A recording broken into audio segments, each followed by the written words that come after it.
Now you see me? Now you don't. Now you see me? Now you don't. Now you... Okay. I'm having a little bit too much fun with my new HD camera, so please bear with me and my silliness. But hi guys, it's Kristie Howard from Empower Network, and I'm back with another video to talk about another section of Chapter 1 from Napoleon Hill's Think and Grow Rich, which is the book that I'm reading right now, and I'm dissecting it for you in my blog and through my YouTube videos. And Chapter 1 was just chopped with so much information. I broke it up into sections. There were 3 sub-stories in Chapter 1, and then he ends it with a letter that a gentleman wrote him, inspiring him to write the book. So today we're talking about Chapter 1, a 50-cent lesson in persistence. And I want to just tell you the story really quickly, the Cliff Notes version of that section, in case you haven't gotten that far yet in the book, or you haven't decided to read the book yet. Maybe this video will intrigue you to read that book. First off, this story is about, this is back in the days of sharecropping, shortly after slavery, when blacks were still kind of living on plantations, but under a sharecropping agreement rather than slavery. So just to paint the setting for you, imagine a little bit older than middle-aged white man is sitting in like a barn setting, a barn or a small warehouse, and he is grinding wheat. He's grinding wheat. And a little black girl comes in, the daughter of one of his tenants, comes in, and the way the author describes it, I imagine her being a scrawny little tiny thing, probably very thin and frail looking, and I imagine she has pigtails, with plaits in her hair, and probably cotton ties for barrettes, and she's probably wearing a hand-sewn dress. All the clothes were hand-sewn back then, and it's probably a little worn because they're not of means. They're poor. They're sharecroppers. And she walks in and she says, well, she just walks in and he acknowledges her. And she says, my mammy says send her 50 cents. And he basically says, I won't do it, and tells her to go on. And she doesn't move. She just kind of stands there. And now his nephew is kind of watching this from the distance. The nephew Darby is watching this from the distance. So he goes on, the white man goes on with what he's doing. The uncle, I'll call him the uncle. And he notices that the little girl, the little black girl, is still standing there. And he looks up at her again. And he says, I told you to go on now before I take this switch to you. Basically, he threatens her. And she says, yes, sir. But she doesn't move. She still stands there. And she doesn't move. And he notices, what is wrong with this child? She doesn't move.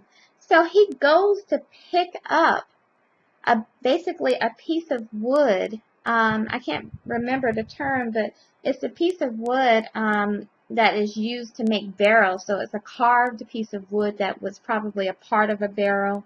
He picks it up and he goes after her basically with it. And she doesn't move. And as he approaches her, she takes one step forward, and she screams, as loud and as high as she can, my mammy says she's got to have that 50 cents. And I laugh as I say that, but I can only imagine the fear that must have been running through this child's veins as she says this to him. And he puts the piece of wood down slowly and reaches into his pocket and pulls out a 50-cent piece, hands it to the child, and she slowly, without taking her eyes off of him, mind you, mama didn't raise no fool, steps backwards out of the door and leaves.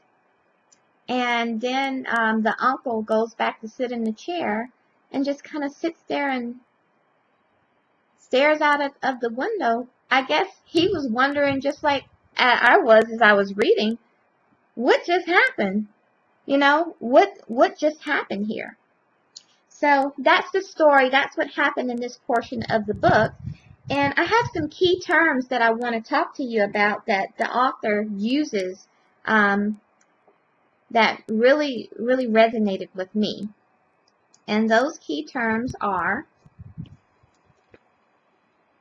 conquer, master, irresistible power, keep moving on, determination, failure conscious, and success conscious. Those were the key terms that I took note of that he used. And I thought it was interesting, some of the references he made in this particular section that kind of tied back to earlier references in the chapter. I'll give you one example. He says, the power which enabled an ignorant, illiterate, little colored child to conquer an intelligent man, is a quote from the book that's on page 7 of my version. There's so many different versions. I'm sure it probably doesn't match up with yours, but that sounds very much like the story that he told about Barnes earlier in the chapter, where he says he had no money to begin with, he had little education, he had no influence, but he did have initiative, faith, and the will to win. These intangible forces made himself number one, only man to work with the number one inventor who ever lived, talking about Thomas Edison. Now, to me it sounds like in the first passage he says, you know, this child is completely disadvantaged. She's ignorant, she's illiterate, she's black, you know, or they say colored, she's colored. You know, how did this super disadvantaged child, you know, how was she able to conquer this dominant, you know, white male, which was, you know, had to have been extremely intimidating for her back then. And then he talks about how Barnes, who was also disadvantaged, Barnes didn't have any money, he had no means, he didn't have any education, he didn't have any influence. I remember them saying that he didn't even look right. You know, he wasn't dressed well. He was scrappy. He hadn't taken good care of himself. He didn't look like he was going to amount to much.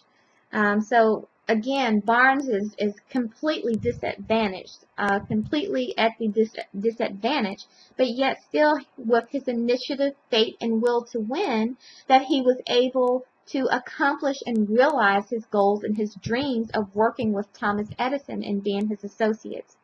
So those are the similarities that I draw across these particular two stories. Now, the other two things that I found that were great golden nuggets to take away from this chapter was his mention of the two terms failure conscious and success conscious. And the reason why that just resonated so much to me, because in my studies right now, I'm just coming to find out and coming to believe more and more every time that the words that we think and speak, have a direct correlation to how you perceive the world mentally. So the things that you think, the things that you speak out into existence, into the universe, that you speak to other people, have a direct correlation to how you perceive the world. Not how others perceive the world, but how you perceive the world. That's huge, because that goes all the way back to the main concept and the reason that I am studying this book so diligently is mindset, and how to undo negative mindsets, how to put myself in a mindset that is completely positive, that is completely capable, that is irresistibly positive, because that's what you want.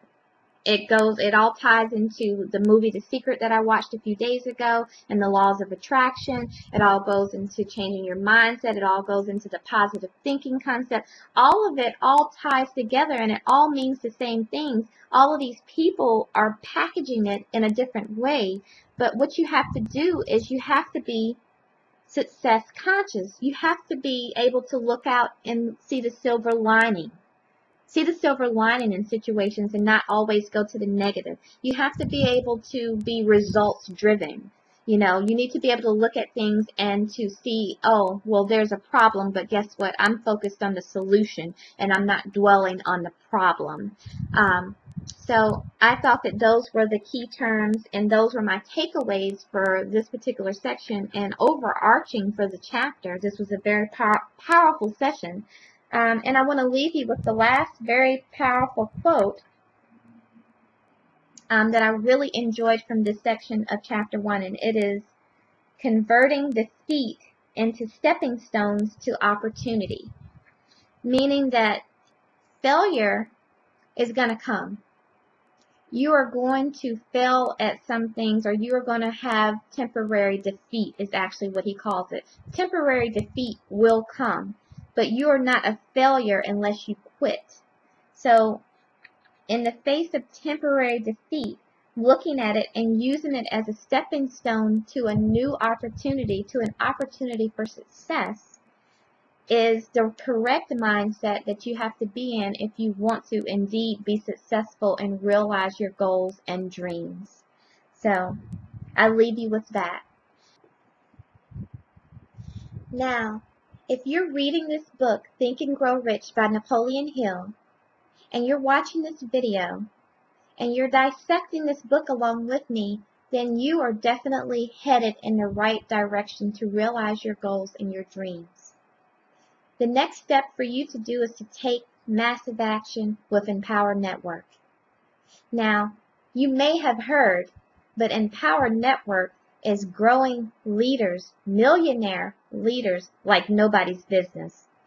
We currently have 4 millionaires in the company, and the company has only been around for 16 months. And I tell you what, that ain't bad. The latest one was Tony Rush, and I am stalking Tony Rush like he owes me money because I want to model myself after him and do what he's doing so that I can realize the type of success that he is having.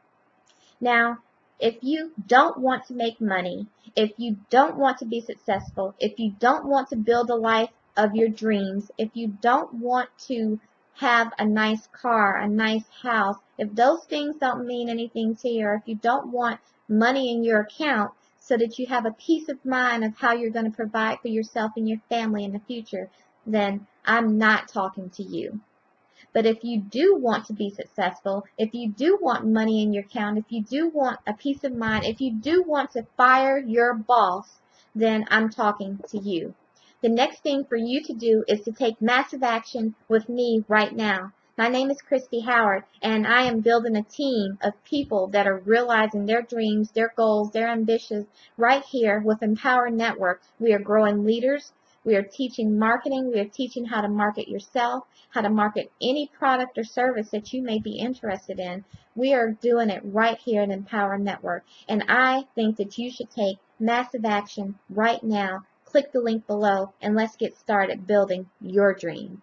If you don't get started building your dream, then someone else will hire you to build theirs. So you decide which one of those you want, what side of that coin you want to land on. But I'm Kristie Howard, and I'm signing off now, and I'll see you on the other side, my friends. Bye-bye.